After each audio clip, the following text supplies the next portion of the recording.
wabarakatuh. Alhamdulillah, tidak pernah berhenti kita memuji Sang Pencipta Allah. Sebagai orang yang beriman, kita sangat yakin la ilaha illallah, la ma'bud haqqin illallah. Tidak ada pencipta, pemilik, penguasa, raja yang sebenarnya di langit dan di bumi kecuali Allah. Dan kalimat ini tertanam dengan baik di dalam hati setiap orang yang beriman. Dan Allah dengan kemahamurahannya telah memudahkan kita agar berhubungan langsung dengannya dengan kalimat yang sangat mudah untuk diucapkan, penuh dengan berkah dan menjadi penyebab utama segala kebutuhan kita dipenuhi olehnya, yaitu kalimat Alhamdulillah. Maka selalulah basahi dan bibir kita dengan kalimat ini. Selanjutnya kita panjatkan salam hormat kita kepada manusia terbaik, manusia yang telah disempurnakan seluruh lini kehidupannya oleh Sang Pencipta Allah. Sempurna secara akhlak, secara fisik, jalur nasab, ilmu. Tidak ada manusia yang lebih baik dicontohi kecuali manusia terbaik ini. Dan Allah telah memilihnya secara langsung untuk menjadi suri tauladan bagi orang-orang beriman. Sebagaimana Allah kekalkan dalam firman-Nya, A'udzubillahi minasyaitonirrajim, laqad kana lakum fi Rasulillahi uswatun hasanah. Al-ayah. Pada diri utusan Allah itu ada suri tauladan yang paling baik. Menciplak hidupnya adalah bagian dari kebahagiaan dan kesempurnaan hidup di dunia ini dan juga di akhirat.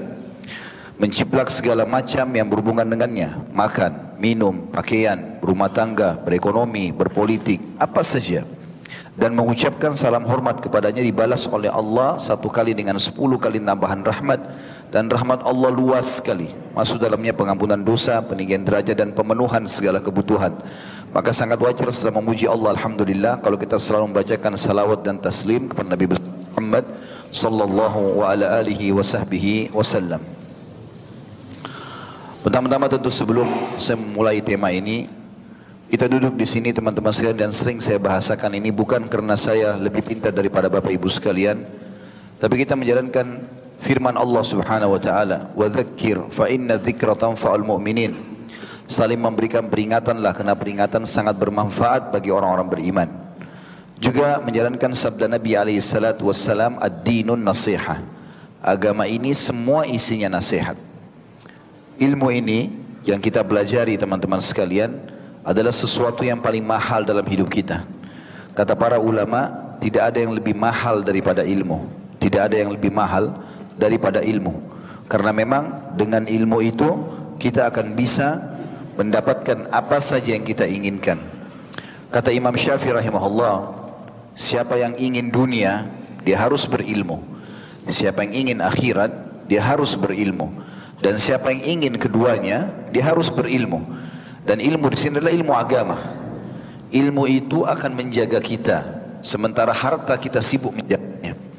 Ilmu bagaikan bodyguard buat kita. Setiap kali kita mau makan, mau minum, mau berteman, mau bergaul, mau apa saja beraktivitas, maka ilmu akan menjadi pengawas bagi kita. Dia akan mengatakan ini boleh atau ini tidak boleh, kerjakanlah ini atau jangan kerjakan itu. Tidak ada seseorang yang rugi pada saat duduk di majelis ilmu. Yang ada hanya bertambah kemuliaan. Bertambah ilmu berarti bertambah keimanan. Dan kalau iman sudah tertanam dalam hati, maka semuanya bisa berubah menjadi jauh lebih baik. Otomatis akan lebih soleh, lebih baik, lebih santun, lebih jujur, lebih segala-galanya. Karena keimanan memang merombak seseorang menjadi orang baik, dan tidak bisa datang iman kecuali dengan ilmu. Itu tujuan utama kita di sini teman-teman sekalian. Jadi kalau ada yang datang hanya sekedar diajak oleh temannya untuk meramaikan majlis atau hanya untuk seremoni, untuk mengetes, mengetahui bagaimana majelis ilmu, diubah niatnya sebelum kita mulai. Niat kita hadir di sini teman-teman untuk mempelajari hukum Allah Subhanahu wa taala. Dengan ikhlas, maka kita juga bisa membuka hati dan pikiran kita untuk bisa menerima apa yang disampaikan. Siapa yang menyampaikan, tapi apa yang disampaikan. Kalau benar, qala Allah, qala Rasul, Allah berfirman, Rasulullah SAW bersabda, terimalah. Amalkan dalam kehidupan kita sehari-hari. Yang selanjutnya juga sebelum melalui tema, saya menjalankan hadis Nabi SAW, man lam yashkurun nas la yashkurullah. Siapa yang tidak berterima kasih pada manusia, maka belum berterima kasih atau bersyukur pada Allah.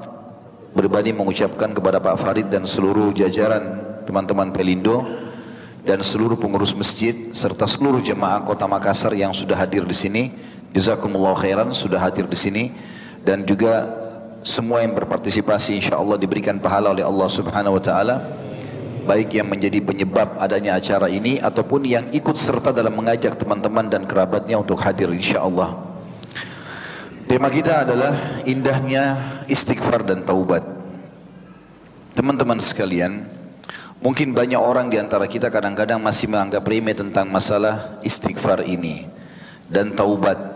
Padahal terlalu banyak statement salaf yang menitik beratkan tentang pentingnya masalah ini. Ada sebuah buku yang memang buku ini ditulis dengan judul Keajaiban Istighfar, dan saya akan mengambil beberapa poin dalam masalah ini.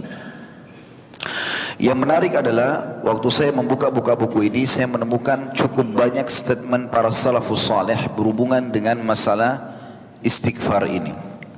Kita akan mulai dari situ, baru kita panjang lebar menjelaskan tentang makna istighfar dan juga keutamaan-keutamaannya.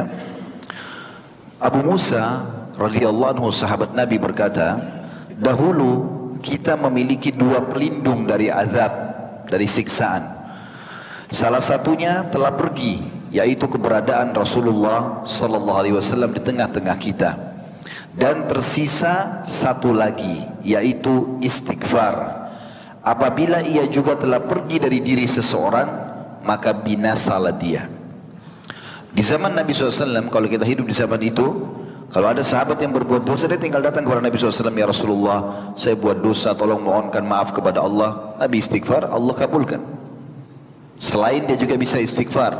Tapi di zaman kita sekarang, baginda Nabi SAW sudah meninggal. Maka kita tidak punya dari diri kita sendiri, yang harus betul-betul kita jaga kalimat itu.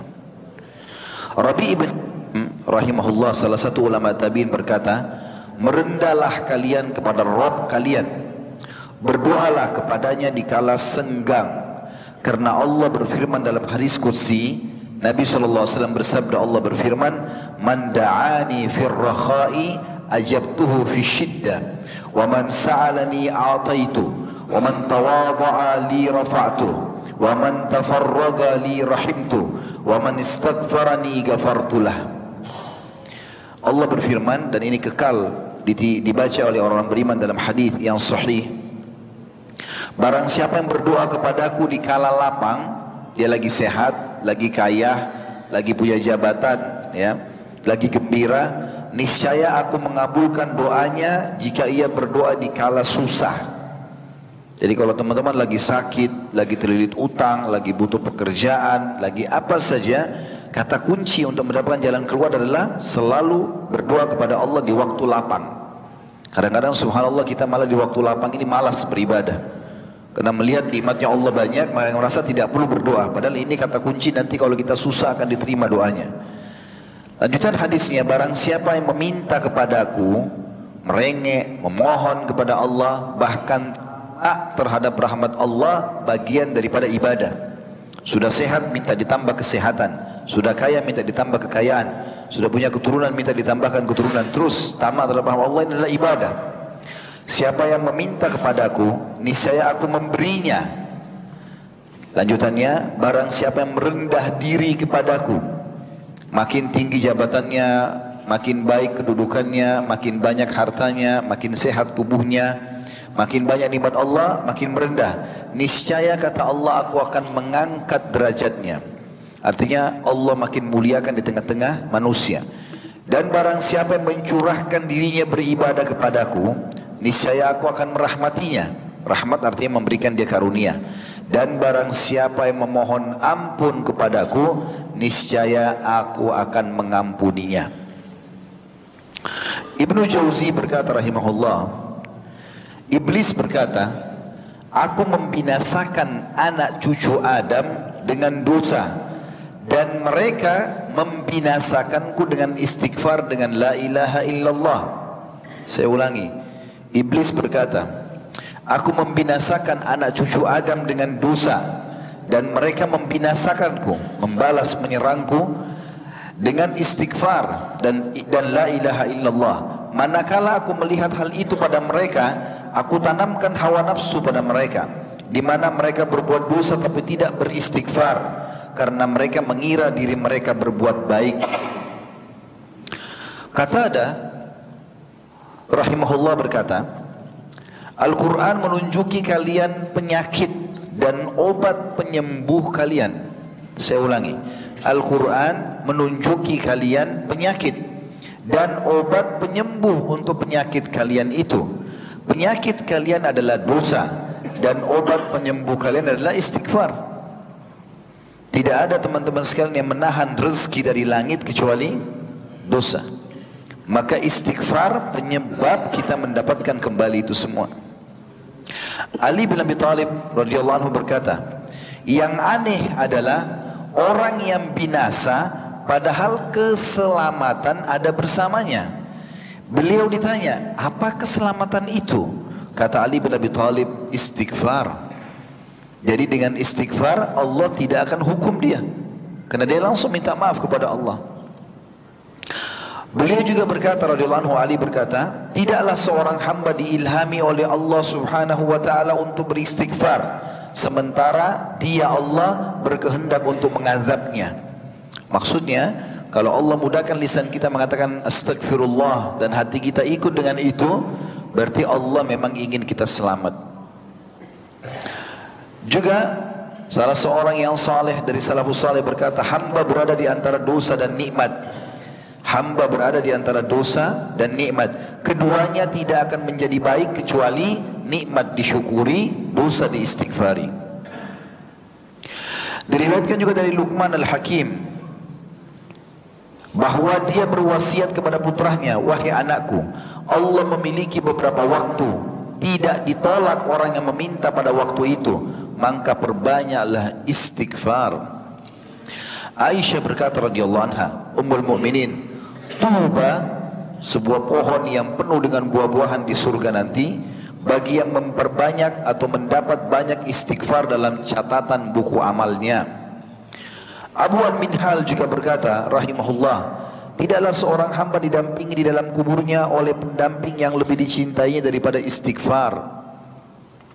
Al-Hasan Basri berkata rahimahullah, perbanyaklah istighfar di rumah-rumah kalian, di meja-meja makan kalian, di jalan-jalan kalian, di pasar-pasar kalian, dan di majlis-majlis kalian, karena kalian tidak tahu kapan ampunan akan turun. Seorang Badui berkata, siapa yang ingin menjadi tetangga kami di tanah kami, maka hendaklah memperbanyak istighfar, karena istighfar adalah awan tebal yang mengandung air hujan yang lebat. Maksudnya seorang Badui, ada pemimpin di padang pasir, pernah berkata, semua orang yang mau datang ke kota kami atau wilayah kami tinggal, maka syaratnya cuma satu, perbanyak istighfar, boleh tinggal bersama kami. Bakr bin Abdullah Al-Muzani berkata rahimahullah, kalian banyak berbuat dosa, maka perbanyaklah istighfar, karena seseorang kalau menemukan istighfar di dalam catatan amalnya, pada setiap jarak 2 baris dia akan senang melihat tempat itu. Maksudnya dia buat dosa, mungkin dia tidak sengaja atau dia sengaja, lalu dia ikuti dengan astagfirullah wa atubu ilaih. Tentu di sini ada nanti kita jadikan syarat ya, bukan cuma dengan lisan tapi harus diikuti dengan hati. Maka nanti kalau dia terima buku amalnya hari kiamat, ada dosa ternyata ada istighfar setelahnya, ada dosa ternyata ada istighfar setelahnya, maka akan menghapus itu. Ibnu Taimiyah rahimahullah berkata, pikiranku terpaku pada sebuah masalah yang sulit bagiku. Ada pernah masalah dalam hidupku sulit aku pecahkan, maka aku beristighfar kepada Allah 1000 kali sampai dadaku dilapangkan dan masalah yang sulit terpecahkan.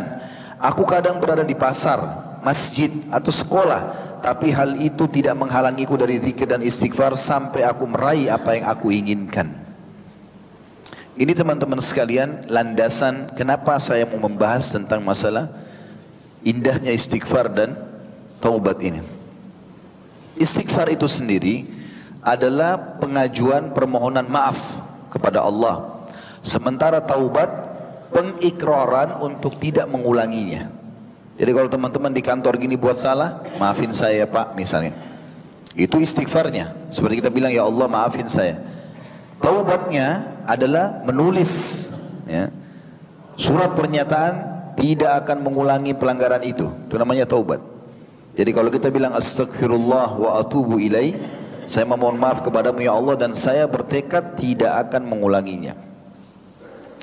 Dosa teman-teman sekalian yang membutuhkan istighfar ini semuanya dimulai dengan ketakutan, kekhawatiran, kegelisahan. Tidak ada dosa orang lakukan itu enak. Pasti kalau orang mau mencuri, mau berzina, mau berbohong, mau apa saja menipu, pasti dia penuh dengan kegelisahan. Tidak ada orang dengan ketenangan. Orang mau berzina di kamar hotel, takut dia, khawatir, banyak was-was. Mau mencuri, selalu sembunyi. Bahkan kadang-kadang kalau dia sudah mencuri uang 1 juta saja, kapan dia dengar kalimat 1 juta di pinggir jalan pun, atau di luar kantornya, atau di kota lain, maka dia selalu merasa dia yang ditargetkan. Maka tidak ada manfaatnya dosa itu. Dimulai dengan ketakutan, diakhiri dengan penyesalan. Dan ini kesalahan. Tapi kalau ibadah, dimulai dengan keikhlasan, karena kalau tidak ikhlas tidak diterima, diakhiri dengan kegembiraan. Orang kalau menikah, dimulai dengan keikhlasan, ketulusan, nanti bahagia setelah itu berjalan. Itu juga dengan dia melakukan semua jenis ibadah. Maka ini perlu difahami. Sehingga kita tidak perlu memilih dosa dan kita cukup memilih amal saleh. Istighfar sendiri itu maknanya dalam bahasa Arab semakna dengan as-satr atau menutupi atau ditutupi. Dan para ulama memberikan penjelasan tentang masalah sifat Allah. Salah satu sifat Allah adalah Ghafur atau Ghaffar. Apa maknanya? Kata ulama-ulama diantaranya Ar-Raghib atau Al-Khattabi berkata, Al-Ghaffar adalah zat yang terus menerus tidak ada henti mengampuni dosa hamba-hambanya. Setiap kali seorang hamba bertobat dari dosa, berulang dilakukan lagi, setiap itu pula ampunan berulang diberikan. Al-Ghaffar adalah zat yang menutup dosa hamba-hambanya, menutupkan kain iba dan belas kasihan kepada mereka, sehingga dia tidak menampakkan dosa sang hamba pada makhluknya dan tidak merobek tirainya yang menutupinya dengan azab yang akan mencorengnya di mata mereka. Kata ulama, diambil daripada statement Khattabi ini rahimahullah, kalau seandainya ada orang buat dosa dan dia tutupi antara dia sama Allah, lalu dia bertobat kepada Allah, dipastikan Allah tidak akan membuka aib itu. Tetapi kalau ada seseorang dalam perbuatan dosa, dia sudah diberikan peringatan oleh Allah, penyesalan, rasa takut, kegelisahan, kekhawatiran, tetap saja dia terabas dan tidak diikuti dengan istighfar, maka dipastikan Allah akan membongkar aib itu. Maka ini harus hati-hati. Dan Allah tidak pernah jenuh dalam masalah ini. Kata Nabi SAW dalam hadis Bukhari Muslim, Allah tidak akan pernah jenuh sampai kalian jenuh. Kalau kita sudah jenuh, baru Allah tinggalkan. Tapi kalau kita tidak jenuh, tetap selalu begitu, maka Allah SWT akan terima. Kata Nabi SAW, Allah berfirman, kalau ada seorang hamba yang beristighfar, lalu dia buat dosa, dia istighfar lagi, dia buat dosa, dia istighfar lagi, maka Allah akan mengatakan, sesungguhnya dia tahu dia punya Tuhan yang selalu mengampuni, maka aku sudah memaafkannya. Juga ada seorang sahabat mengatakan, ya Rasulullah, kalau aku buat dosa, apa yang harus aku lakukan? Kata Nabi SAW, istighfar. Kata dia, kalau aku melakukannya lagi, kata Nabi SAW, istighfar. Terus saja orang itu mengulangi dan terus saja Nabi SAW mengatakan istighfar. Tapi teman-teman sekalian, kita harus menitikberatkan poin penting dalam masalah istighfar ini tentunya. Karena memang kita selalu pasti akan buat dosa ya. Tidak ada di antara kita yang tidak luput dari dosa teman-teman sekalian. Dengan tergantung orang itu melampaui batas atau dia hanya terjerumus pada keadaan-keadaan yang dia tidak bisa menghindar misalnya. Tapi dia harus sadar itu dosa. Nabi SAW sudah mengatakan itu dalam sebuah hadis yang sahih. Kullu ibn Adam khatta'un wa khairul khatta'in at-tawwabun. Semua Adam pasti berbuat dosa. Tetapi sebaik-baik mereka adalah yang selalu atau banyak bertaubat. Dan taubat artinya dia berikrar kepada Allah tidak akan mengulanginya, gitu kan.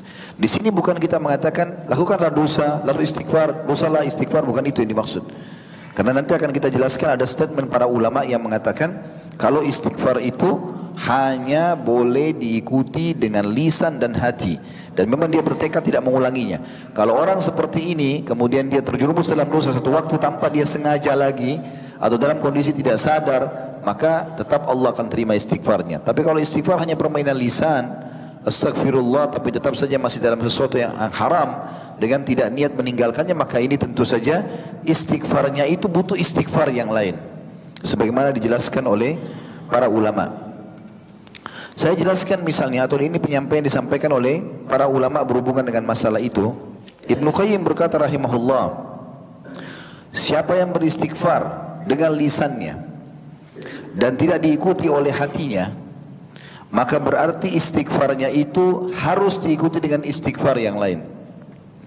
Artinya memang dia bermain-main dalam masalah istighfarnya itu. Mirip dengan kalau kita kerja di kantor seperti ini, memohon maaf sama atasan, maafin saya pak, tapi besok diulangi lagi. Minta maaf lagi lusa, ulangi lagi besok, atau lusanya, atau hari setelahnya. Maka ini dipecat tentunya. Walaupun Allah subhanahu wa ta'ala berbeda dengan keadaan manusia. Berulang-ulang pun kita mengerjakan, maka Allah subhanahu wa ta'ala masih bisa memaafkannya. Tapi ingat, memang pada saat kita minta maaf pertama itu, atau pada saat melakukan dosa, memang diikuti dengan kehadiran hati. Istighfar ini teman-teman hanya boleh untuk diri kita dan untuk orang lain yang masih atau dalam keadaan beriman.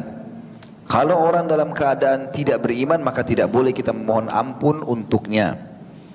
Kalau dia masih hidup, kita boleh meminta agar Allah berikan dia hidayah, petunjuk. Tapi kita tidak boleh memohon agar dosanya dia maafkan. Itu sesuai dengan statement para ulama pada saat Nabi Ibrahim alaihissalam berkata kepada ayahnya, waktu ayahnya berkata dalam surah Maryam ayat 46, a'udzubillahi minasyaitonir rajim, la in lam tantahi la arjumannak wahjurni maliya, jika kamu tidak berhenti mendakwahiku hai Ibrahim, ini kata ayahnya Ibrahim alaihissalam, maka niscaya kamu akan kurajam atau akan kubunuh dan tinggalkan aku untuk waktu yang lama. Pergi dari aku, tidak usah urus aku. Padahal ayahnya dalam keadaan kafir. Maka setelah kata-kata ini keluar, Ibrahim alaihissalam menjawab dengan santun. Beliau mengatakan, lanjutan ayatnya, qala salamun alaik sa'astaghfiru laka rabbi innahu kana bi hafiya. Ibrahim berkata, semoga keselamatan dilimpahkan kepadamu wahai ayahku. Aku akan memohon ampun bagimu kepada Rabbku, sesungguhnya dia sangat baik kepadaku. Maryam ayat 47. Di sini Ibrahim alaihissalam memohon ampun atau akan memohon ampun untuk ayahnya yang dalam keadaan kafir, itu ditegur oleh Allah subhanahu wa ta'ala. Allah subhanahu wa ta'ala menyebutkan dalam surah At-Taubah ayat 114. Jadi setelah dia akan memohon ampun, maka Allah melarang dia memohon ampun untuk keluarganya atau ayahnya yang dalam keadaan kafir. Dan Allah mengingatkan, setelah datang peringatan kepada Ibrahim, Ibrahim meninggalkan itu. Dalam firman-Nya At-Taubah 114, a'udzubillahi minasyaitonir rajim, wa ma kana istighfaru Ibrahim li abihi illa am mau'idatin wa'adaha iyyahu falamma tabayyana lahu annahu aduwwun lillahi tabarra'a min inna Ibrahim la'awwahun halim. Dan permintaan ampun dari Ibrahim kepada Allah untuk bapaknya tidak lain hanyalah karena suatu janji yang telah diikrarkannya kepada bapaknya itu. Maka tak kalah jelas bagi Ibrahim bahwa bapaknya itu adalah musuh Allah dalam keadaan kafir, maka Ibrahim berlepas diri darinya. Sesungguhnya Ibrahim adalah seseorang yang sangat lembut hatinya, lagi penyantun. Juga tidak boleh memohon ampun bagi orang-orang musyrik, ya. Sama kafir musyrik, tapi orang musyrik ini sebenarnya mereka beriman sama Allah tapi masih menyekutukan Allah Subhanahu wa taala. Sebagaimana Allah mengingatkan Nabi-Nya Muhammad sallallahu alaihi wasallam di dalam firman-Nya surah At-Taubah 113. A'udzu billahi minasyaitonir rajim, ma kana linabiyyin walladzina amanu ma kana linabiyyin walladzina amanu ay yastaghfiru lil musyrikeena walau kanu uli qurba min ba'di ma tabayyana lahum annahum ashabul jahim. Yang artinya, tidaklah sepatutnya bagi Nabi Muhammad sallallahu alaihi wasallam dan orang-orang yang beriman meminta ampun kepada Allah bagi orang-orang musyrik, walaupun orang-orang musyrik itu adalah kaum kerabatnya, sesudah jelas bagi mereka bahwasanya orang-orang musyrik itu adalah penghuni neraka jahanam. Kalau dalam keadaan hidup, kita minta agar Allah subhanahu wa ta'ala memberikan dia hidayah. Kalau sudah mati, lebih jauh lagi, lebih tidak bisa dimohonkan ampun kalau sudah meninggal dalam keadaan kafir. Makanya teman-teman yang masih punya kerabat yang non muslim, usahakan bagaimana dia bisa untuk membantu, ya, menyampaikan kepada dia hidayah, menyampaikan kepada dia syahadat, dan tidak usah khawatir apakah dia terima atau tidak. Tugas kita menyampaikan. Waktu Abu Talib, disebutkan dalam sebuah riwayat yang sahih, waktu Abu Talib paman Nabi SAW akan meninggal dunia atau menjelang kematian, Nabi SAW datang menjenguknya, sementara di sisinya ada Abu Jahal. Lalu Nabi SAW berkata, hai pamanku, ucapkan la ilaha illallah, sebuah kalimat yang bisa aku sebutkan sebagai argumentasi atau hujjah bagimu di sisi Allah hari kiamat.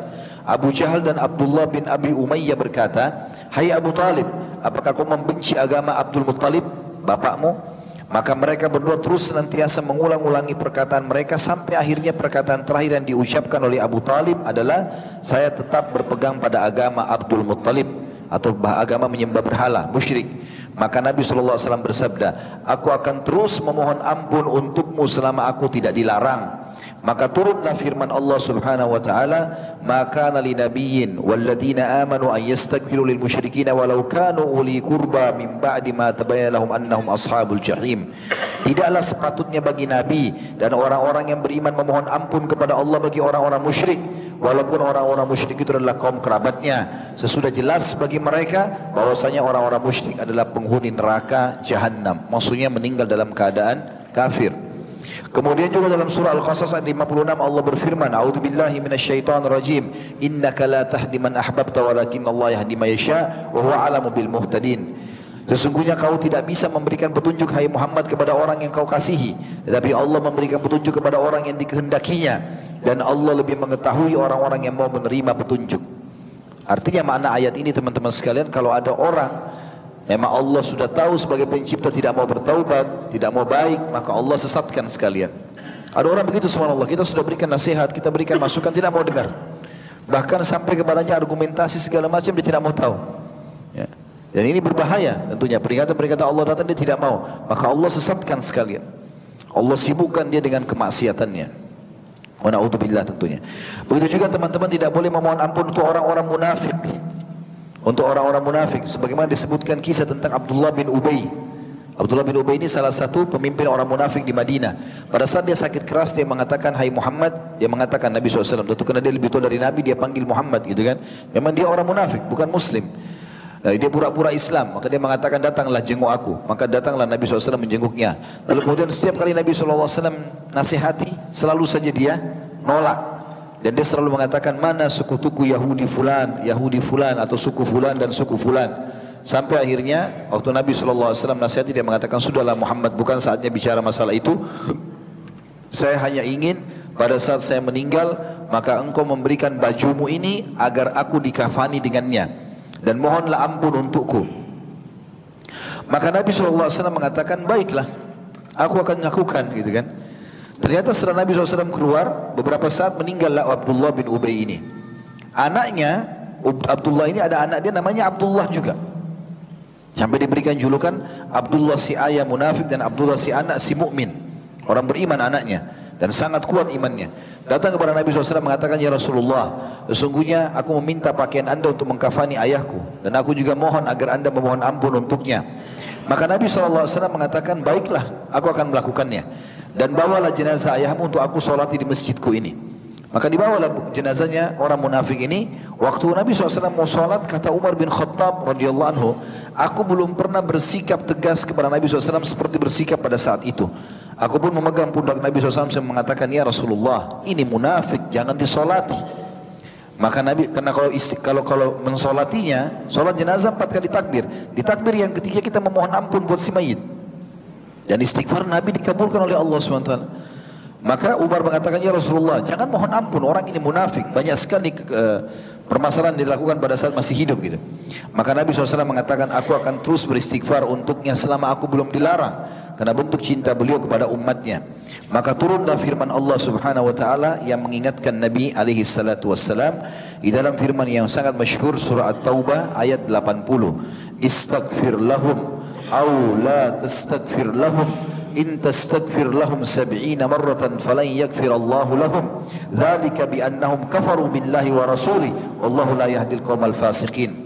Kau memohon ampun bagi mereka atau tidak memohon ampun bagi mereka adalah sama saja hai Muhammad.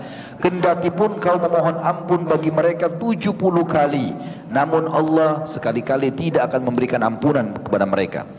Yang demikian itu karena mereka telah kafir kepada Allah dan Rasulnya, dan Allah tidak memberi petunjuk kepada kaum fasik. Kata ulama, ayat ini jelas turun melarang baginda Nabi SAW untuk beristighfar dan juga memohon ampun untuk orang-orang munafik. Tidak cukup di situ. Allah turunkan surah At-Taubah ayat 84 melarang Nabi SAW untuk mensolati jenazah-jenazah mereka. Sebagaimana bunyi firman Allah At-Taubah ayat 84, A'udzu billahi minasyaitonir rajim, wa la tusalli ala ahadin minhum mata abadan wa la taqum ala qabri innahum kafaru billahi wa rasuli wa matu wa hum fasiqun. Janganlah kamu sekali-kali mensolati jenazah seorang yang mati di antara mereka, maksudnya kaum munafik. Dan janganlah kamu berdiri mendoakan di kuburnya. Sesungguhnya mereka telah kafir kepada Allah dan Rasulnya, dan mereka mati dalam keadaan fasik. Sementara Nabi SAW kalau mengantar jenazah para sahabat, maka beliau selalu mengatakan, istaghfiru li akhikum fa innahu al-ana yus'al. Sekarang memohon ampunlah kalian kepada Tuhan kalian untuk teman kalian ini, karena sungguhnya dia sekarang akan ditanya. Baik teman-teman sekalian, lebih dalam kita membahas masalah ini. Fudail bin Iyad juga berkata, ya, manusia paling berdusta adalah mereka yang mengulangi perbuatan dosa yang pernah dilakukannya. Kita sekarang meninggalkan tidak bolehnya memohon ampun untuk orang-orang tadi, itu sudah cukup. Sekarang kita kembali ke diri kita sendiri, bagaimana kita bertobat dan istighfar kepada Allah. Tapi Fudail mengingatkan sebelum jauh membahas lafaz-lafaz istighfar, dan ada beberapa poin berhubungan dengan masalah itu adalah, kata Fudail bin Iyad, salah satu ulama tabi'in rahimahullah, manusia paling berdusta adalah manusia yang mengulangi perbuatan dosa yang pernah dilakukannya. Manusia paling bodoh adalah yang memperlihatkan amal kebaikannya. Manusia yang paling dekat dengan Allah justru yang takut kepadanya. Dan manusia tidak akan sempurna sehingga agamanya mampu mengalahkan nafsunya. Dan manusia tidak akan binasa sehingga nafsunya mengalahkan agamanya. Dan ini sebuah nasihat yang luar biasa. Oleh karena itu teman-teman, kita harus betul-betul menjaga. Sekali kita istighfar, memang kita jaga diri kita dari dosa. Saya sudah katakan tadi, dosa itu selalu diawali dengan ketakutan, diakhiri dengan penyesalan. Tapi kalau ada seseorang terjerumus dalam dosa, jangan dia putus asa dari rahmat Allah, tetap dia kembali kepada Tuhannya. Karena syaitan, kata para ulama, seringkali kalau seseorang sudah berbuat dosa, maka dia membuatnya putus asa. Kamu kan sudah kotor, kamu sudah terlanjur buat, lakukan aja lagi. Kamu kan sudah minum khamr segelas, terlanjur. Kamu sudah berzina sekali, terlanjur. Kamu sudah mencuri sekali, terlanjur. Lakukanlah. Dia suruh mengulangi. Padahal dengan mengulangi dosa tersebut berarti juga mempersiapkan diri untuk menerima dosa atau hukuman lebih banyak. Yang benar adalah kalau kita melakukan dosa, langsung bertobat kepada Allah, istighfar dan kembali. Memohon kepada Allah SWT agar hati kita ditenangkan untuk tidak mengulangi dosa itu lagi. Ada beberapa jenis lafaz-lafaz istighfar yang ditulis oleh para ulama. Di antaranya adalah yang pernah Nabi SAW baca, disebutkan dalam hadis Bukhari, Rabbighfirli wa tub alayya innaka antat tawwabur rahim. Rabbighfirli artinya ya Tuhanku, wahai penciptaku, ampunilah aku dan terimalah tobatku. Wa tub alayya, Rabbighfirli wa tub alayya innaka antat tawwabur rahim, sesungguhnya kau maha menerima taubat lagi maha penyayang. Juga Nabi SAW bersabda dalam sebuah hadis yang diriwayatkan Abu Dawud, Tirmidzi, Al-Hakim, dan ini sahih sesuai dengan syarat Imam Bukhari Muslim. Siapapun yang membaca Astaghfirullah alladzi la ilaha illa huwal hayyul qayyum wa atubu ilaih, ada sifat Allah Al-Hayyu Al-Qayyum, yang artinya aku memohon ampun kepada Tuhan Allah yang tidak ada Tuhan yang berhak disembah kecuali Dia, yang maha hidup. Ini tadi Al-Hayyu, lagi yang terus-menerus mengurus makhluknya, ini Al-Qayyum, dan aku bertobat kepadanya, maka akan diampuni dosanya walaupun sebanyak buih di lautan. Astaghfirullahaladzim, astaghfirullahalladzi la ilaha illa huwal hayyul qayyum wa atubu ilaih. Juga ada lafaz yang lain diriwayatkan oleh Imam Bukhari Muslim. Nabi SAW sering membaca astaghfirullah wa atubu ilaih. Ini yang paling ringkas, astaghfirullah wa atubu ilaih, astaghfirullah wa atubu ilaih. Ini juga artinya aku memohon ampun kepada Allah dan bertaubat kepadanya.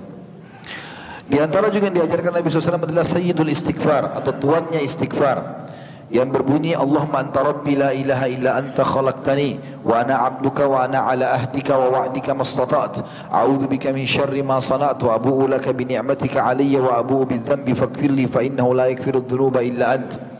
Ya Allah, engkau adalah Rabbku, dan makna Rabb pencipta, pemilik, penguasa, pemberi rezeki. Tidak ada Tuhan yang berhak disembah kecuali Engkau. Engkaulah yang telah menciptakanku dan aku adalah hambamu. Aku senantiasa berada dalam perjanjian denganmu, dan aku yakin ada akan janjimu tentang pahala bagi orang yang beriman dan hukuman bagi orang-orang yang durhaka. Semampuku, aku berlindung kepadamu dari kejelekan yang aku perbuat atau dosa yang aku perbuat. Aku mengikuti nikmatmu atau aku mengakui nikmatmu kepadaku serta aku mengakui dosa-dosaku. Oleh karena itu ampunilah aku, karena sungguhnya tidak ada yang mengampuni dosa kecuali Engkau. Dan ini disebutkan oleh riwayat Imam Muslim. Dan ini kata Nabi SAW, siapa yang membacanya pada pagi hari tulus karena Allah, kemudian dia meninggal sebelum sore hari, maka dipastikan dia masuk ke dalam surga. Dan siapa yang membacanya di malam hari walaupun cuma sekali, yakin dalam hatinya, maka kemudian dia meninggal sebelum pagi, dipastikan dia masuk ke dalam surga.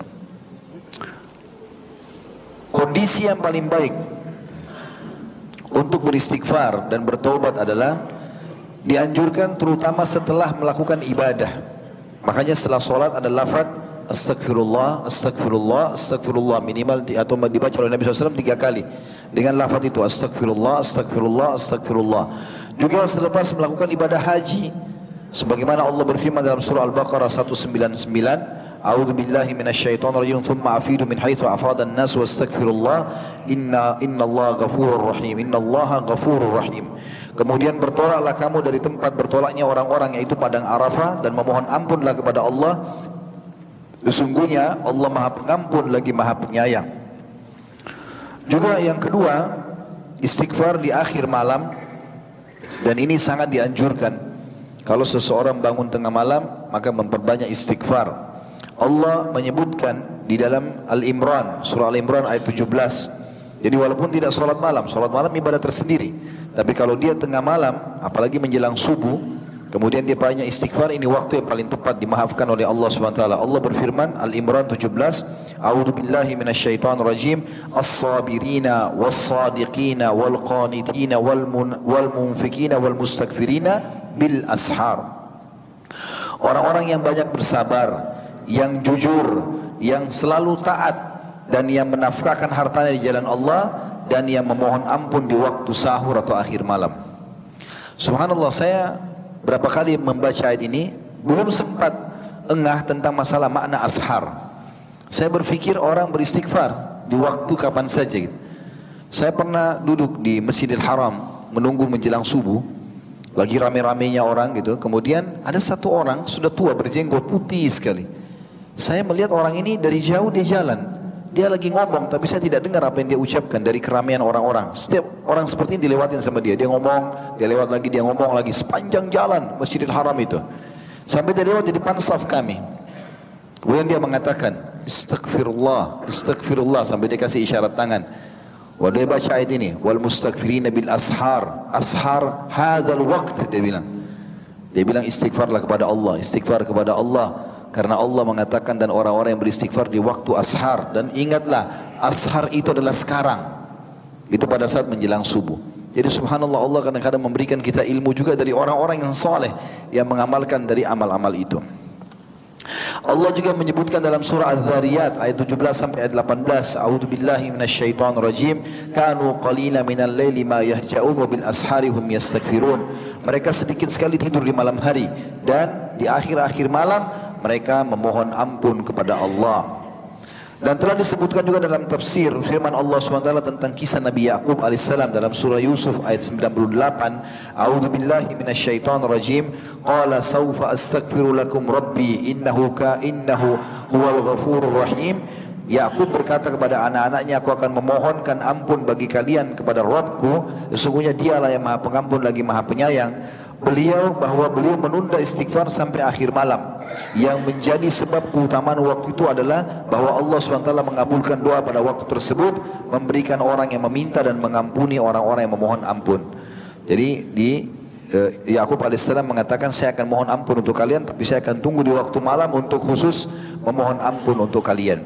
Ini sejalan dengan hadis Abu Hurairah radhiyallahu anhu bahwasanya Nabi SAW bersabda, Rabb kita turun pada malam ke langit, ya, setiap malam ke langit dunia, ketika hanya tersisa sepertiga malam yang terakhir, dia berfirman, barang siapa yang berdoa kepadaku, maka aku akan memberikan atau kabulkan. Barang siapa yang meminta ampun kepadaku atau meminta kepadaku, aku akan penuhi.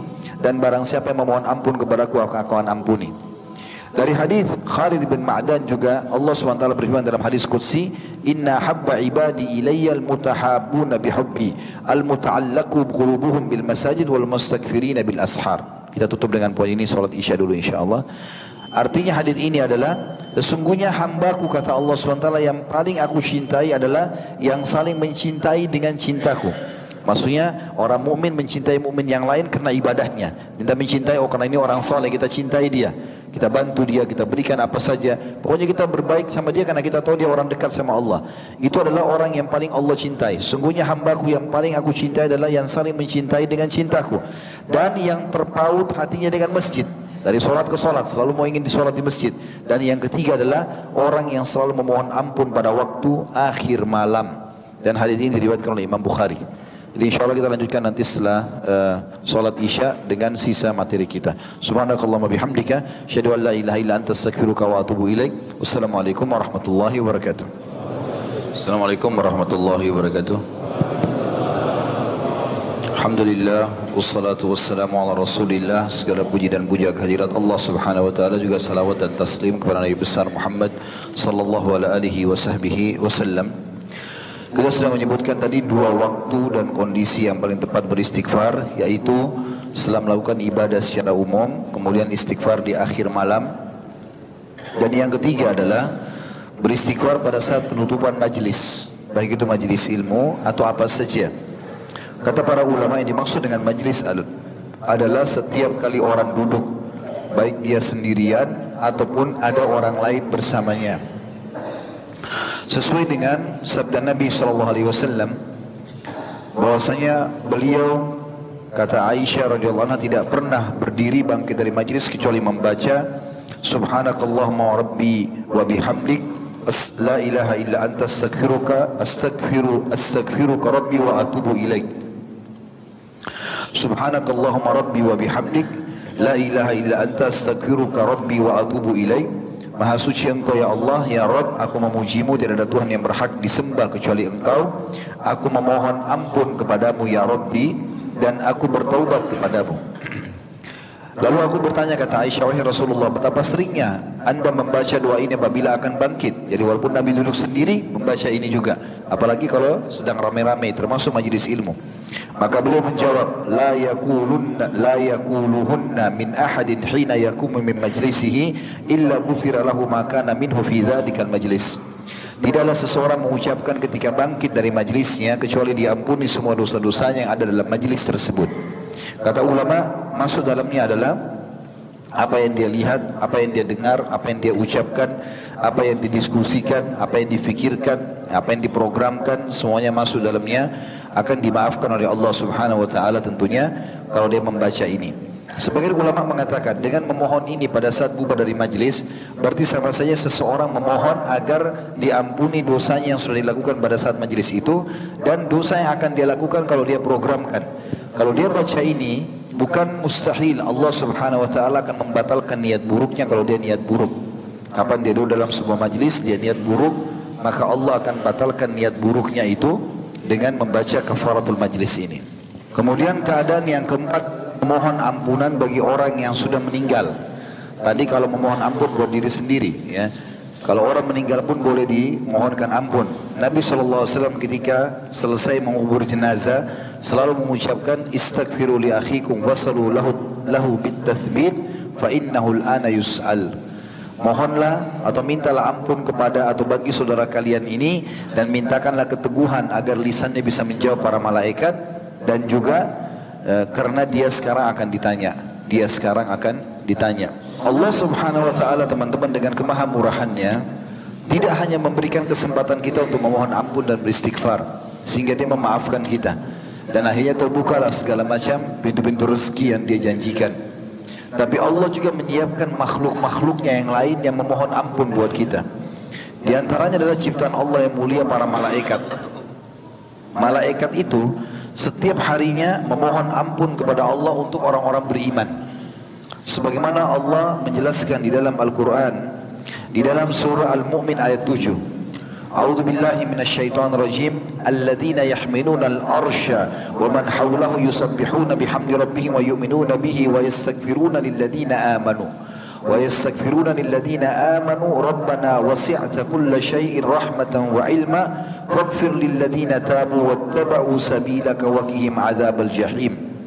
Malaikat-malaikat yang memikul singgasananya Allah, arsy, dan malaikat yang berada di sekelilingnya bertasbih memuji Rabb mereka, dan mereka beriman kepada Allah serta meminta ampun bagi orang-orang beriman seraya mengucapkan, ya Rabb kami, rahmat dan ilmu meliputi segala sesuatu, maka berilah ampunan kepada orang-orang yang bertaubat dan mengikuti jalanmu, dan perihalalah mereka dari siksa neraka yang menyala-nyala.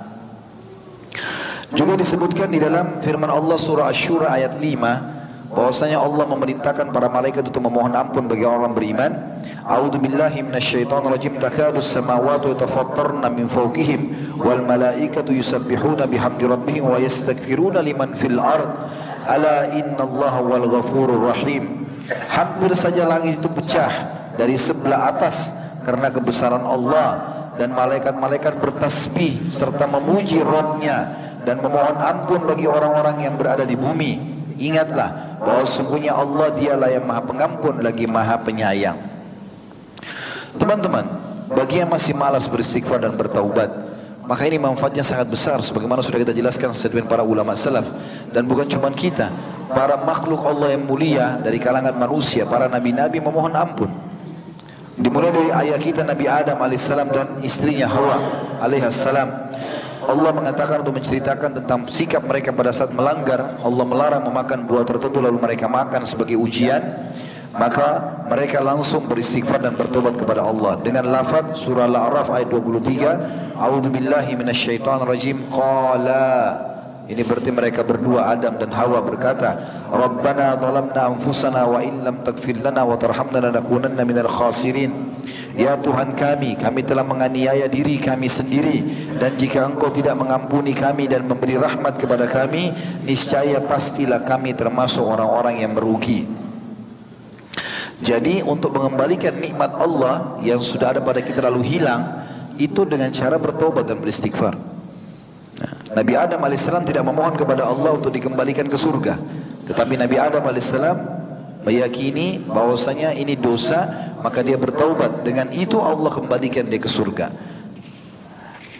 Tentu nanti di akhir kiamat. Juga Nabi Nuh alaihissalam diceritakan oleh Allah Subhanahu wa taala dalam surah Hud ayat 47. A'udzu billahi minasyaitonir rajim. Qala rabbi inni a'udzu bika an as'alaka ma laysa li bihi ilm wa illa taghfirli wa tarhamni akum minal khasirin. Nuh berkata, ya Tuhanku, sesungguhnya aku berlindung kepadamu dari memohon kepadamu sesuatu yang aku tidak mengetahui hakikatnya, dan sekiranya engkau tidak memberi ampun kepadaku dan tidak menaruh belas kasihan kepadaku, niscaya aku termasuk orang-orang yang merugi. Dari Nabi Nuh alaihissalam pada saat Allah Subhanahu wa taala melarang dia memohon ampun buat anaknya yang meninggal dalam keadaan kafir, maka dia pun memohon maaf kepada Allah Subhanahu wa taala karena beliau menyadari kalau itu adalah kesalahan. Allah sudah larang, maka tidak boleh dilanggar. Begitu juga diceritakan tentang Ibrahim alaihissalam yang berkata dalam surah Asy-Syu'ara ayat 82, A'udzu billahi minasyaitonir rajim, walladzi atma'u an yaghfira li khati'ati yaumiddin. Demi zat atau dan zat Allah yang amat aku inginkan akan mengampuni kesalahanku pada hari kiamat nanti. Begitu juga dengan kisah para nabi-nabi yang lainnya cukup banyak, tapi kita cukupkan dengan kisah Nabi Muhammad SAW, di mana Allah Subhanahu wa taala juga menyebutkan tentang masalah istighfarnya Nabi SAW. Dalam surah An-Nasr ayat 3 Allah mengatakan dan memerintahkan nabinya untuk memohon ampun, fasabbih bihamdi rabbika wastaghfir innahu kana tawwaba. Maka bertasbihlah dengan memuji Tuhanmu hai Muhammad dan mohonlah ampun kepadanya, sesungguhnya dia adalah maha penerima taubat. Kata ulama dari surah An-Nasr ini diambil pelajaran bahwasanya memohon ampun dan bertobat bukan hanya sekedar kalau orang ada dosa, tetapi pada saat Allah berikan nikmat pun sebagai bentuk syukur kita memohon ampun kepada Allah. Khawatirnya jangan sampai nikmat itu kita tidak syukuri sehingga menjadi dosa. Yang tadinya nikmat bisa berubah menjadi dosa. Begitu juga firman Allah memerintahkan Nabi Muhammad SAW dalam surah Muhammad ayat 19, A'udzu billahi minasyaitonir rajim, wastaghfir li dzambika walil mu'minina wal mu'minat wallahu ya'lamu mutakallabakum wa mathwaakum.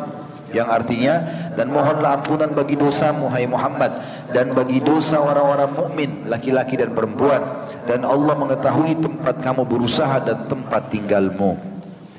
Juga Nabi SAW mengatakan di dalam hadis-hadis yang masyhur, di antaranya, wallahi inni la astaghfirullah wa atubu ilaihi fil yaumi aktsara min 70 marrah. Ketahuilah, kata Nabi SAW, demi Allah, aku sungguh beristighfar dan bertobat kepada Allah dalam sehari lebih dari 70 kali.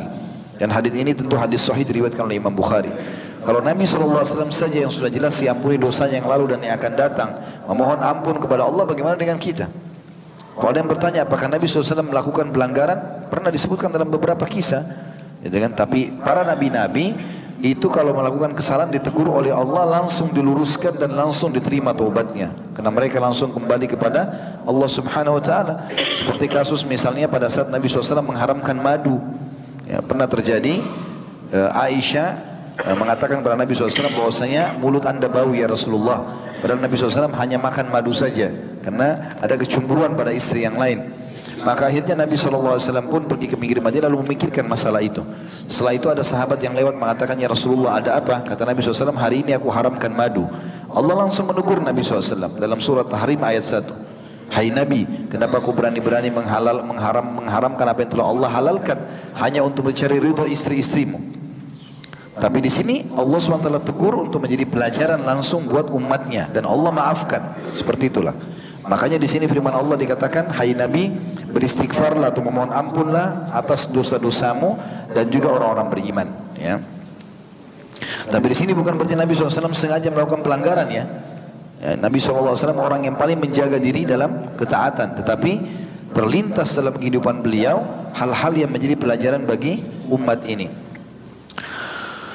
Juga kata para sahabat, Ibnu Umar berkata radhiyallahu anhu, kami pernah menghitung ucapan Rasulullah SAW dalam satu majlis, selalu beliau ucapkan, Rabbighfirli wa tub alayya innaka antat tawwabur rahim. Wahai Tuhanku, ampunilah aku dan terimalah tobatku, sesungguhnya aku maha menerima tobat lagi maha penyayang.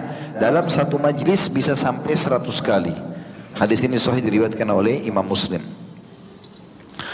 Juga Nabi SAW sering mengucapkan dalam doanya yang masyhur, Allah maghfirli khati'ati wa jahli wa israfi fi amri wa ma anta alamu bihi minni.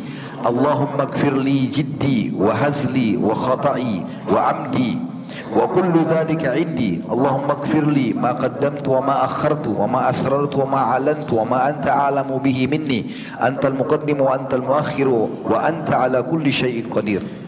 Ya Tuhan, ampunilah kesalahanku, kebodohanku, dan sikap membatas melampaui batasku. Maksudnya mungkin kalau ada dosa dilakukan lagi, diulangi lagi, melampaui batas di dalam urusanku, serta apa-apa yang engkau lebih mengetahui dari diriku.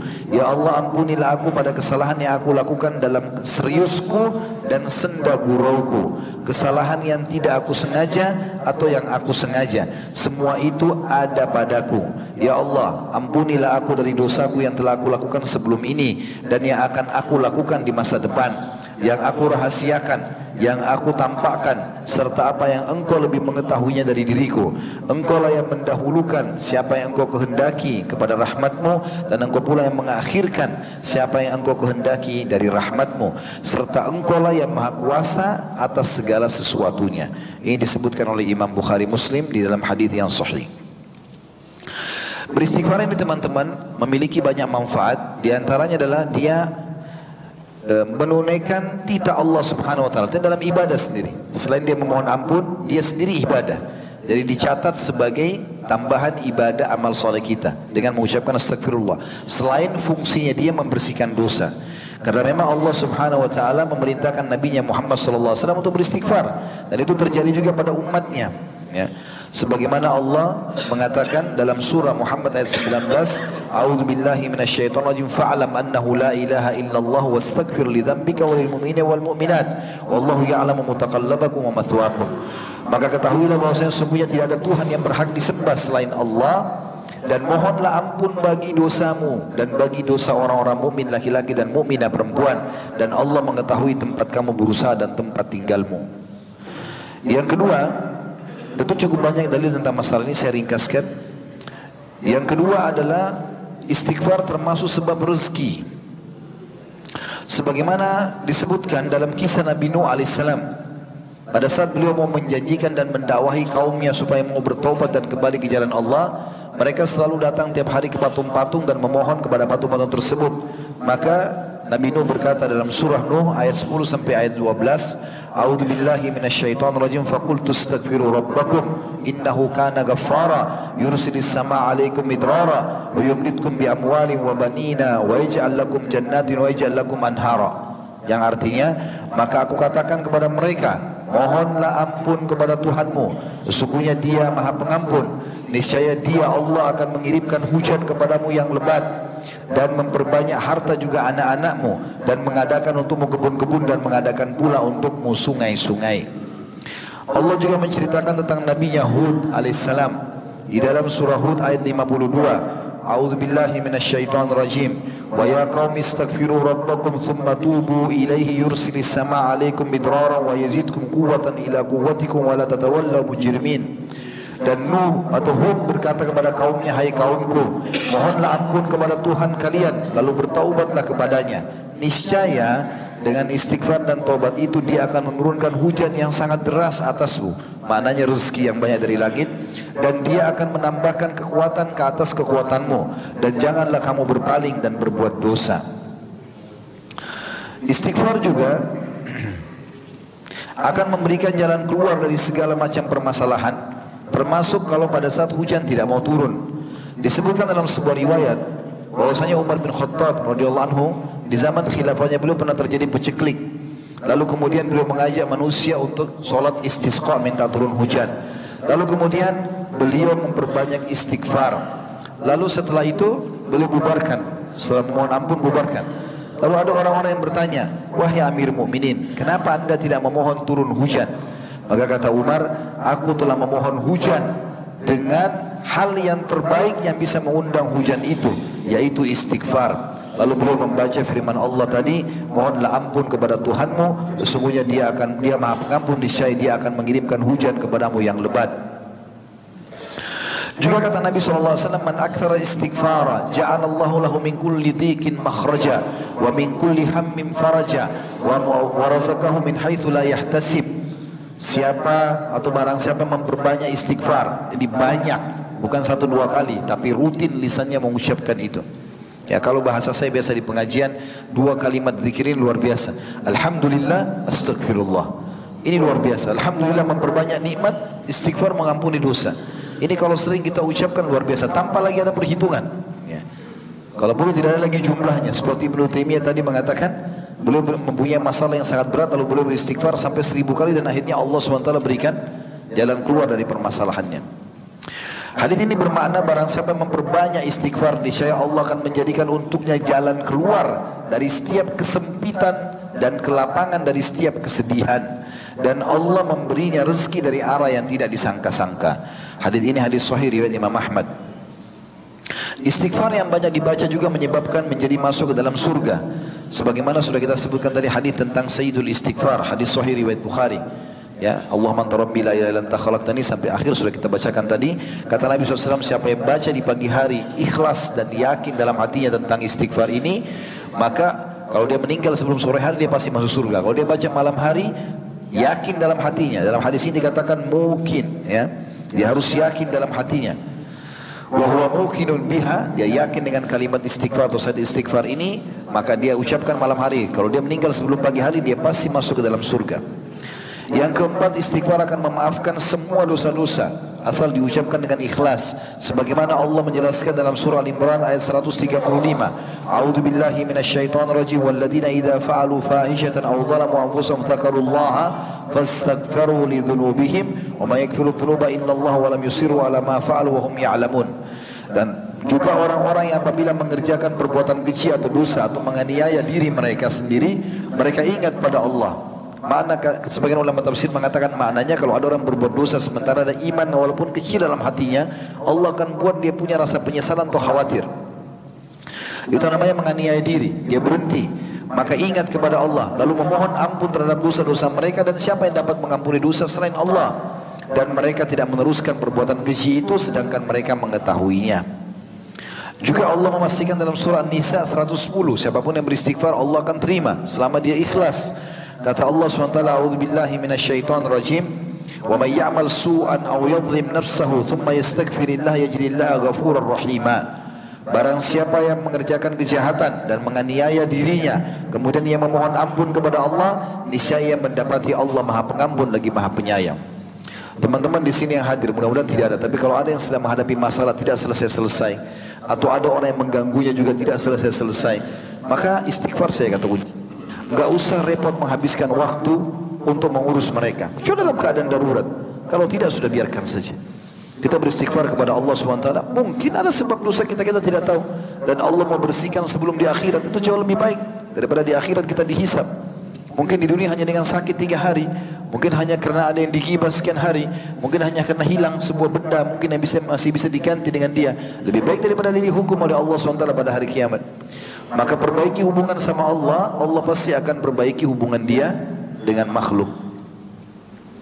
Di dalam hadis yang disebutkan bahwasanya Rasulullah SAW bersabda, tidak ada seorang hamba melakukan satu dosa lalu bersuci dengan bagus, maksudnya berwudu dengan sempurna, lalu melakukan sholat 2 rakaat, kemudian beristighfar atau memohon ampun kepada Allah, kecuali dosanya diampuni. Kemudian beliau membaca firman Allah SWT, Nabi SAW, dan yang artinya, dan juga orang-orang yang apabila mengerjakan perbuatan keji dan menganiaya diri mereka, mereka ingat kepada Allah lalu memohon ampun terhadap dosa-dosa mereka, dan siapa yang dapat mengampuni dosa selain daripada Allah, dan mereka terus atau tidak meneruskan perbuatan keji itu sedang mereka mengetahuinya. Ada sebuah hadis mulia, hadis qudsi, dan hadis ini luar biasa. Yang kata Nabi SAW, Allah berfirman, ya ibna Adam, innaka ma da'autani wa rajautani ghafartu laka ma kana minka wala ubali. Ya ibna Adam, law balagat dhunubuka anana as-sama'i thumma astaghfartani ghafartu laka wala ubali. Yang artinya, hai anak Adam, seandainya kamu memohon dan mengharap kepadaku, aku akan memberimu ampunan terhadap semua dosamu, dan aku tidak peduli. Artinya sebesar apapun dosamu, ya bagaimanapun keadaanmu, kebencian orang sebesar apapun padamu, aku tidak peduli, aku akan maafkan, kata Allah. Hai anak Adam, selama kamu memohon dan mengharap kepadaku, aku akan memberimu ampunan terhadap semua dosamu, dan aku tidak peduli. Hai anak Adam, andai dosa-dosamu mencapai langit, kemudian kamu memohon ampun kepadaku, niscaya aku akan mengampuni dan aku tidak peduli. Hadis ini hadis hasan diriwayatkan oleh Tirmidzi. Dan ini teman-teman sekalian adalah sesuatu yang sangat luar biasa yang harus dipegangi oleh seorang hamba, karena Allah Maha menerima taubatnya. Juga dalam hadis yang serupa dengan ini dan mulia sekali, hadis ini di hadis sahih diriwayatkan Imam Bukhari Muslim, kata Nabi SAW, apabila hamba melakukan satu dosa lalu berdoa, dia mengatakan, ya Allah ampunilah aku, maka Allah Subhanahu wa taala berfirman, hambaku telah berbuat dosa, dan dia sadar bahwa dia memiliki Rabb yang menghukum dengan sebab dosa dan yang memaafkan dosa itu. Wahai hambaku, berbuatlah apa yang engkau kehendaki karena aku telah mengampunimu. Juga di dalam hadis yang lain, sebuah athar bahwasanya iblis berkata, wahai Rabbku, demi keperkasaanmu, aku akan selalu menipu atau mengatur tipu daya buat anak Adam selama ruh-ruh mereka masih di badan mereka. Maka Allah menjawab iblis sambil mengatakan, wa izzati wa jalali la akfiranna lahum ma damu yastaghfiruni. Demi keperkasaanku dan keagunganku pula, aku benar-benar akan mengampuni mereka selama mereka memohon ampun kepadaku. Makanya tadi iblis di awal perkataan salafus saleh kan mengatakan, ya, Ibnu Qayyim mengatakan, dia mengatakan, aku membinasakan manusia atau anak Adam dengan dosa, dan mereka membinasakanku dengan istighfar, dengan la ilaha illallah. Hudzaifah bin Yaman radhiyallahu anhu berkata, saya adalah seorang yang berlidah tajam pada keluargaku. Maksudnya dia kalau berbicara tegas, keras suaranya. Maka saya berkata, wahai Rasulullah, saya khawatir lidahku akan memasukkanku dalam api neraka. Lalu Nabi SAW bersabda, fa'aina anta minal istighfar, fa'inni la astaghfirullah fil yawmi mi'ata marrah. Maka di mana kau dari istighfar, wahai Abi Dzar? Sesungguhnya aku beristighfar kepada Allah dalam sehari 100 kali. Kata sebagian ulama, mungkin orang tidak akan melakukan dosa 100 dosa dalam sehari. Dan bisa saja Allah mengampuni dengan satu istighfar, diampuni juga itu satu dosa, sehingga bisa membersihkan dosa-dosa pada hari itu. Kemudian juga yang kelima, istighfar bisa mencegah dari azabnya Allah. Hasan Basri berkata rahimahullah, wahai anak Adam, meninggalkan dosa lebih ringan bagimu daripada mencari taubat. Juga Allah subhanahu wa ta'ala telah berfirman bahwasanya azabnya Allah tidak turun selama orang-orang beristighfar dalam surah Al-Anfal ayat 33. Tentu ayat ini turun teman-teman sekalian pada saat orang-orang Mekah menantang Nabi SAW untuk mendatangkan azab. Maka Allah berfirman, a'udzubillahi minasyaitonirrajim, wa ma kana Allahu liyu'adzibahum wa anta fihim wa ma kana Allahu mu'adzibahum wa hum yastaghfirun. Allah sekali-kali tidak akan mengadab mereka sedangkan kamu berada di tengah-tengah mereka, hai Muhammad. Ini tadi sesuai dengan statement sebagian salaf atau sahabat Nabi Abu Musa al-Asy'ari radhiyallahu anhu yang mengatakan, kami memiliki dua senjata untuk bisa dimaafkan oleh Allah. Salah satunya adalah keberadaan Nabi SAW. Tapi Nabi sudah meninggal, tinggal yang kedua. Allah mengatakan, dan Allah sekali-kali tidak akan mengadab mereka sedangkan kamu, hai Muhammad, berada di tengah-tengah mereka, dan tidak pula Allah akan mengadab mereka selama mereka masih beristighfar. Yang keenam, istighfar adalah sebab diangkatnya derajat setelah kematian.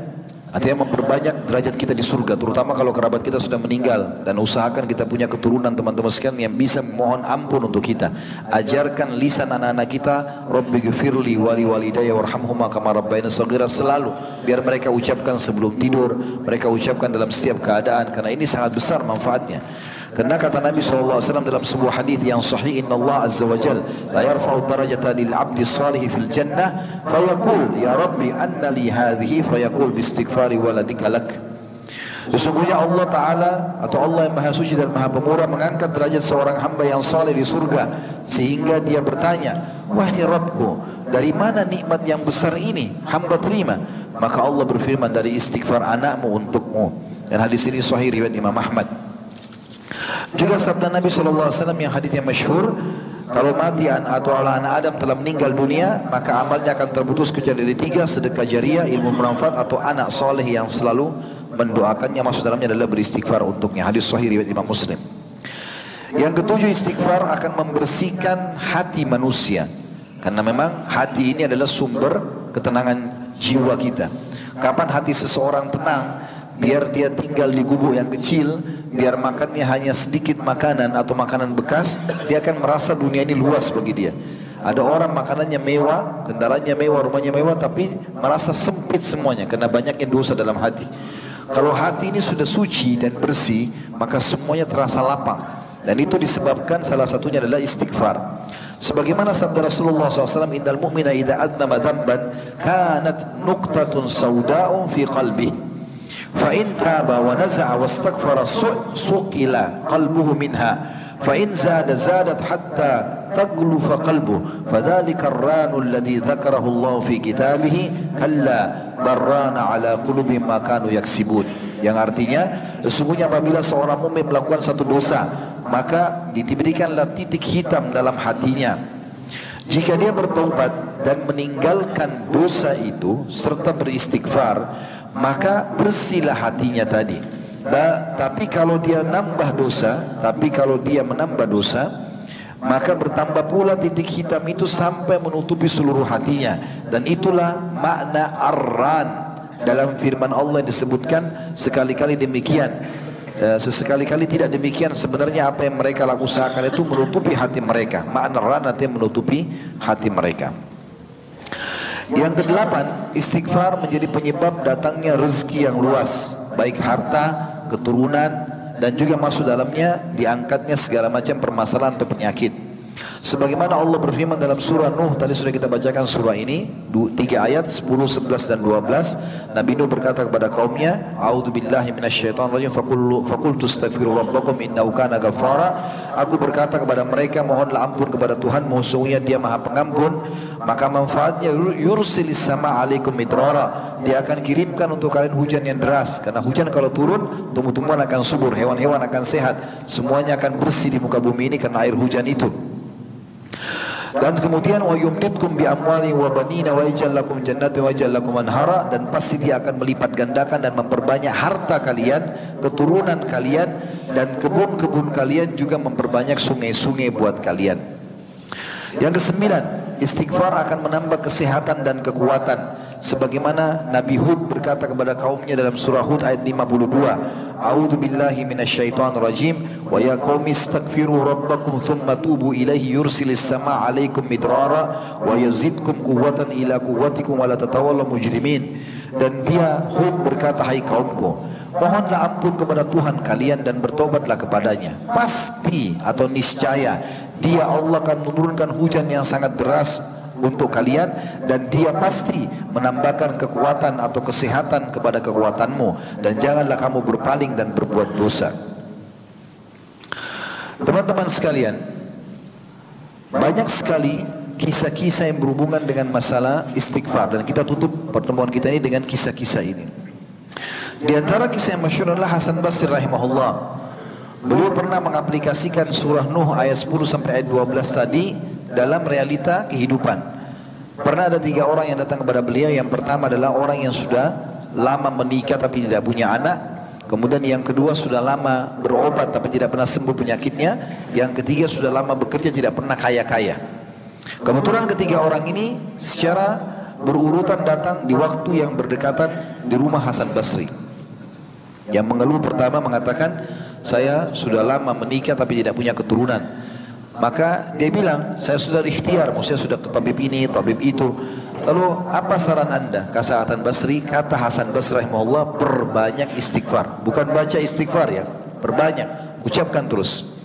Maka orang itu pergi. Orang yang kedua masuk mengatakan, saya sudah lama ya berobat sana sini tidak pernah sembuh. Di perut saya ada penyakit, sudah sekian tahun. Kata Hasan Basri, perbanyak istighfar.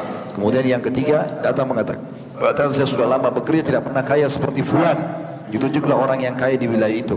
Maka kata Hasan Basri, perbanyak istighfar. Lalu ketiganya pulang. Lalu seseorang bertanya kepada Hasan Basri, kenapa anda mengatakan hanya itu saja? Mungkin yang satu tadi butuh tabib, yang satu butuh modal, butuh dibantu. Kata Hasan Basri rahimahullah, tidakkah kau mendengar firman Allah dalam surah Nuh tadi ayat 10 sampai ayat 12? Dan Nuh berkata kepada kaumnya, mohonlah ampun kepada Tuhanmu, sesungguhnya Dia Maha Pengampun, niscaya Dia akan menurunkan hujan yang lebat untuk kalian, dan juga memperbanyak harta juga anak-anak kalian, dan mengadakan untuk kalian kebun-kebun yang lebat juga sungai-sungai yang banyak. Juga istighfar ini bisa menyembuhkan dari kemandulan. Ya tadi ini sama mirip dengan tadi Hasan Basri ya. Itu tapi kisah yang lain. Beranjak daripada firman Allah Subhanahu wa taala dalam surah Asy-Syura ayat 49 sampai 50. Jadi bagi yang belum dikaruniai anak, maka perbanyak istighfar. Karena ini memang poin berhubungan sekali dengan surah Asy-Syura ayat 49 sampai 50. Yang bunyinya a'udzubillahi minasyaitonir rajim, lillahi mulkus samawati wal ardi yakhluqu ma yasha yahabu liman yasha'u inatha wa yahabu liman yasha'u dhukur aw yuzawwijuhum dhukrana wa inatha wa yaj'alu man yasha'u aqima innahu alimun qadir.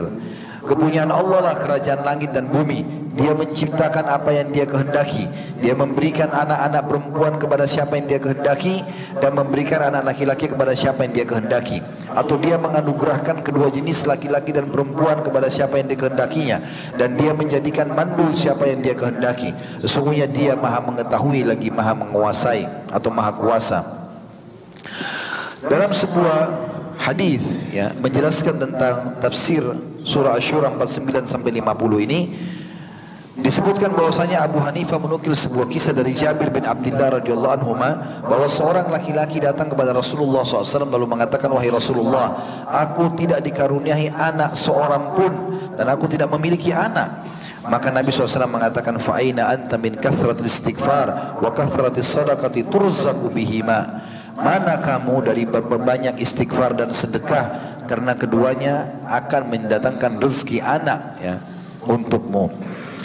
Juga laki-laki itu dalam hadis ini, dalam hadis yang disebutkan oleh Abu Hanifah dalam musnadnya, mengamalkan sedekah dan istighfar. Maka Jabir radhiyallahu anhu berkata, maka orang itu dikaruniai 9 orang anak laki-laki.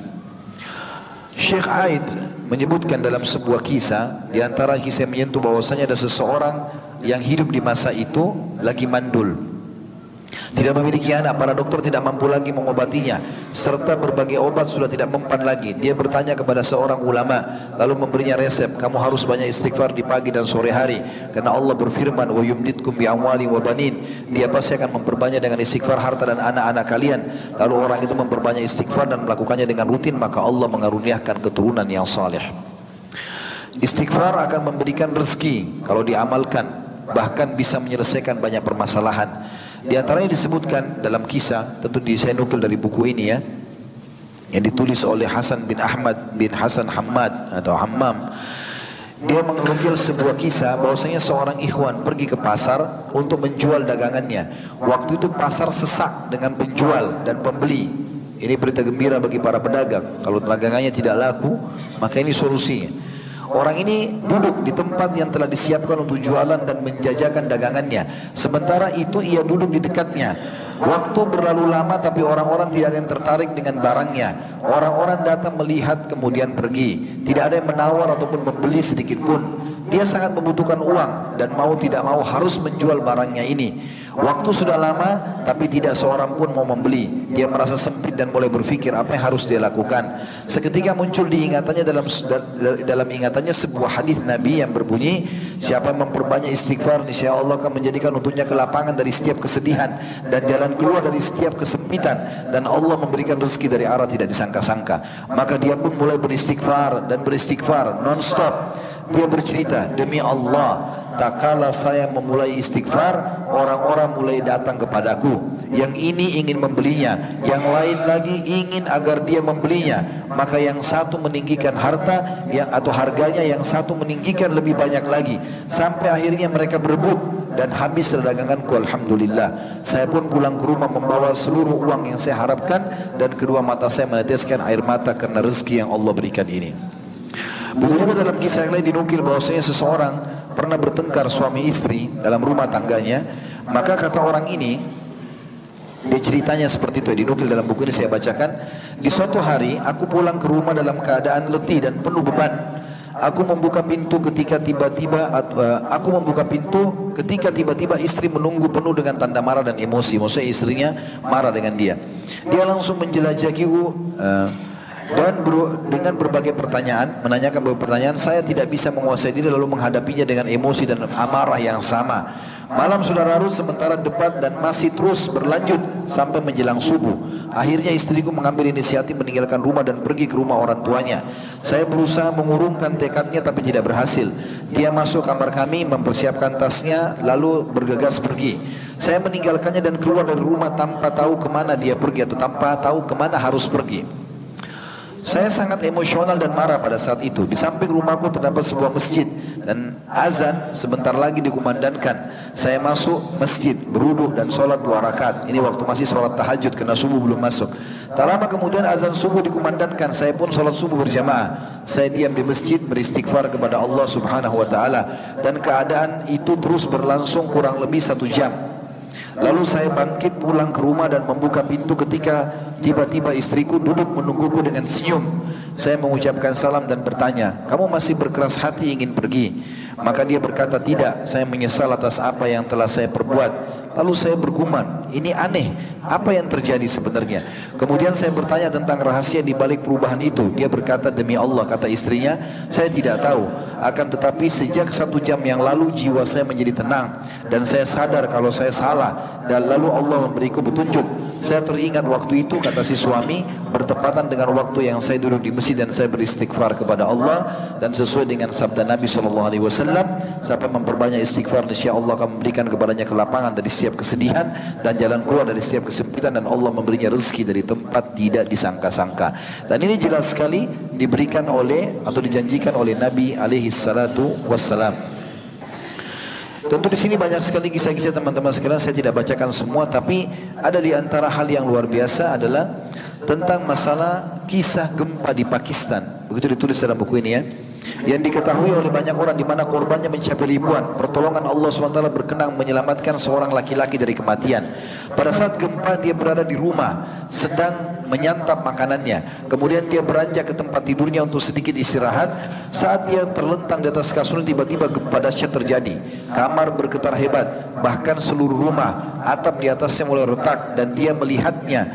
Begitu dahsyatnya hingga dia tidak bisa bergerak dari tempatnya. Tembok-tembok kamar mulai berjatuhan di hadapan matanya. Dia tidak bisa berbuat apa-apa kecuali beristighfar, mengucapkan astagfirullah, astagfirullah, dan terus berkelanjutan sementara atap pun mulai jatuh.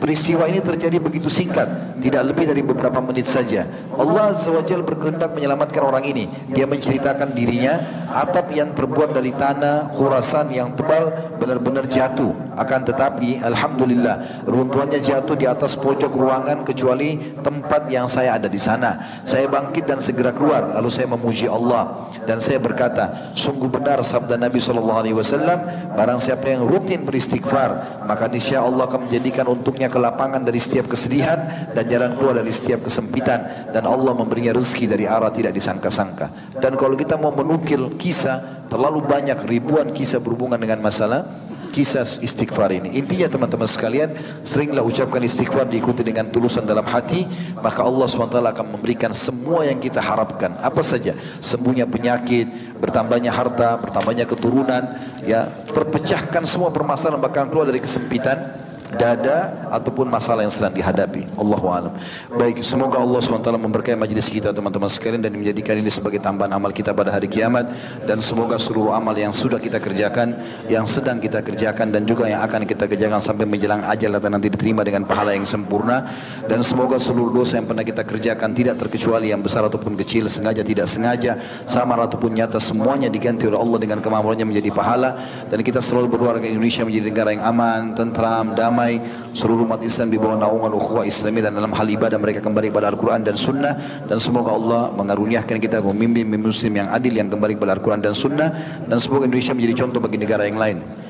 Tidak pernah lupa kita doakan saudara kita di Palestina, di Syria, di Yaman, di Irak, di Myanmar, di Aqsa, dimanapun mereka berada sedang tindas. Semoga Allah ikhlaskan niat mereka, terima para syuhada mereka, mulakan Islam di tangan mereka dan tangan kita semua. Dan semoga Allah ikut sertakan kita bersama mereka di pahala, baik dengan doa, dengan harta, juga dengan jiwa kita. Dan semoga Allah dengan kemahamurahannya yang saya yakin sedang melihat kita karena dia maha melihat, mendengar kita karena dia maha mendengar, dan mengetahui niat dan juga keberadaan kita karena dia maha mengetahui, agar menyatukan kita semua di surga firdausnya tanpa hisab, mana disatukan dalam majlis ilmu yang mulia ini. Pada benar dari Allah wa rasul saya mohon dimaafkan. Subhanakallahumma bihamdika, asyhadu an la ilaha illa anta astaghfiruka wa atubu ilaik. Wa sallallahu nabiyana Muhammadin wa akhiru da'wana alhamdulillahi rabbil alamin. Wassalamualaikum warahmatullahi wabarakatuh.